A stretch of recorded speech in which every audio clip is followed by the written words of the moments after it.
Hello friends, welcome back my YouTube channel. अगर आप लोग यूपीपीएससी आरओ की तैयारी कर रहे हैं और अगर साइंस से लेके आप लोगों को कोई समस्या आ रही है तो आज हमने साइंस का जो सिलेबस है वो अच्छे से डिकोड किया है और उसी सिलेबस को हम भी फॉलो करते हैं। तो सोचा मैंने आप लोगों के साथ ये चीज़ शेयर की जाए। अगर कोई कन्फ्यूजन साइंस को लेके आ रही है तो कौन कौन से कैसे टॉपिक पढ़ने हैं, साइंस में क्या करना है, तो उसके बारे में आज हम आप लोगों के साथ बात शेयर करेंगे।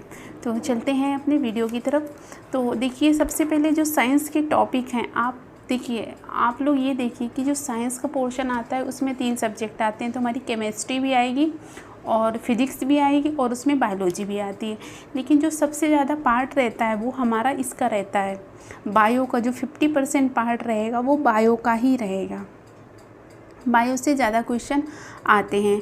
तो पिछली बार जो 2021 में आए थे, जो अगर हम प्रीवियस ईयर देखें तो 16 क्वेश्चन 2021 में आए थे और 21 क्वेश्चन हमारे 2017 में पूछे गए थे, वो भी जनरल साइंस से। तो आज हम बायो का सिलेबस डिकोड करके लाए हैं कि आप लोगों को, क्योंकि सबसे ज़्यादा जो पोर्शन आता है वो बायो का ही आता है।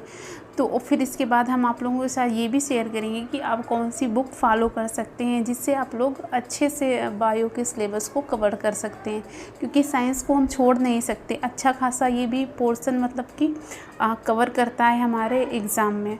ठीक है, तो सबसे पहले जो मुझे पढ़ना रहेगा, मैंने एक एक पॉइंट करके जहाँ से क्वेश्चन ज़्यादा बनते हैं उस चीज़ को मैंने यहाँ पे नोट डाउन किया हुआ है अच्छे से। तो आप लोग भी इस चीज़ को एक बार अगर फॉलो कर लेंगे तो अच्छे से आपके मार्क्स आएंगे। तो चलते हैं। जो हमारा सबसे पहला यहाँ पे रहेगा, वो मैंने सबसे पहले जो किया था वो जीवन की उत्पत्ति और सजीवों के लक्षण। ठीक है, यहाँ पे इस टॉपिक से भी क्वेश्चन पूछे जाते हैं। फिर उसके बाद आता है पोषण से भी क्वेश्चन पूछे जाते हैं।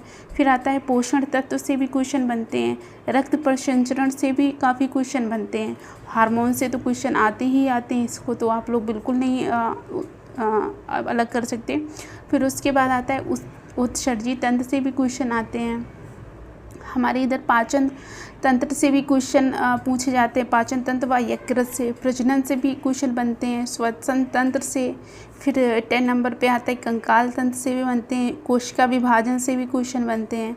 कोशिका विज्ञान से, यहाँ पे कोशिका विज्ञान है। फिर उसके बाद कोशिका विभाजन से भी क्वेश्चन बनते हैं। फिर यहाँ पे सूक्ष्म जीव से भी हमारे वायरस, बैक्टीरिया और प्रोटोजोआ से भी क्वेश्चन सारे बनते हैं। और उसके बाद एक टिश्यू का आता है, इसमें प्लांट टिश्यू और एनिमल टिश्यू।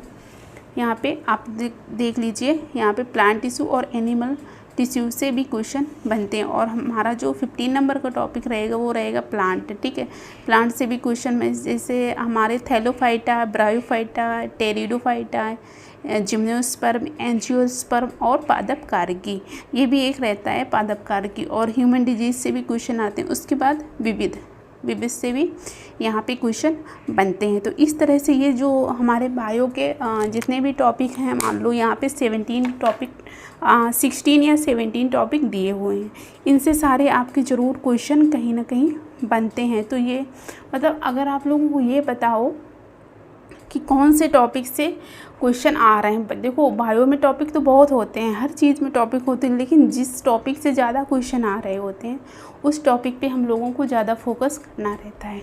और इसके लिए सबसे अच्छी मैंने जो बुक पढ़ते हैं, तो एक बार सोचा मैं आप लोगों को भी ये बुक सजेस्ट कर दूँ। तो जो हम पढ़ते हैं वो हम पढ़ते हैं यहाँ पे परीक्षा वाणी की बुक। ठीक है, तो ये जो परीक्षा वाणी की पूरी NCERT बेस्ड ये बुक आती है, तो हम इसी को प्रेफर करते हैं। उसके बाद ल्यूसेंट, ये पढ़ने के बाद ल्यूसेंट से एक बार रिवीजन हो जाए, क्योंकि एक ल्यूसेंट एक ऐसी बुक है जिससे हम लोग बहुत अच्छे से रिवीजन कर सकते हैं। वो एक मतलब हैंड रिटन, मतलब पॉइंट टू पॉइंट उसमें चीज़ें रहती हैं। थोड़ा उसमें डिटेल में अगर आपको लोगों को पढ़ना है तो आप ये वाली परीक्षा वाणी की जो बुक आती है बायोलॉजी की, आप इसको प्रेफर कर सकते हैं। और उसके बाद आप अपने क्वेश्चन को अच्छे से यहाँ पे देखो, यहाँ पे सारे टॉपिक दिए गए हैं। आप कोई भी टॉपिक पढ़ना चाह रहे हैं तो यहाँ पे इसके सारे टॉपिक दिए भी गए हैं। तो आप जो भी इसमें टॉपिक आप देखते रहिए, उसी हिसाब से पढ़ते रहिए अंदर। और उसके बाद पढ़ने के बाद क्या है, इसमें एक चीज़ बहुत अच्छी दी गई है कि इसमें सारे टॉपिक के बाद इसके पीछे, ठीक है, इसके पीछे आप लोगों को क्वेश्चन आंसर भी मिल जाएंगे। ठीक है। तो आप एक बार टॉपिक पढ़ने के बाद पीछे आप क्वेश्चन आंसर लगा लीजिए, ठीक है। उसके बाद आप क्या कर लीजिए, घटना चक्र तो सभी लोग पढ़ते हैं, पूर्वावलोकन लगाते हैं, उसके बाद आप पूर्वावलोकन लगा लीजिए। तो आपके जो भी डाउट होगा वो साइंस से रिलेटेड सारे डाउट ख़त्म हो जाएंगे। एक बार इस बुक को आप देख लीजिए, और इसके सारे पीछे क्वेश्चन भी दिए रहते हैं, और इसमें यहाँ पे देखिए परीक्षा की दृष्टि ये लोग की पॉइंट भी देते हैं, तो इससे भी काफ़ी क्वेश्चन आते हैं, ठीक है। तो आप लोग इस तरह से साइंस की अगर तैयारी करते हैं तो आपके ज़रूर क्वेश्चन अच्छे बनेंगे, और आप अपने मतलब नंबर को इन्हेंस भी कर सकते हैं। आप लोग देख लीजिए यहाँ पे सारे क्वेश्चन भी दिए हैं।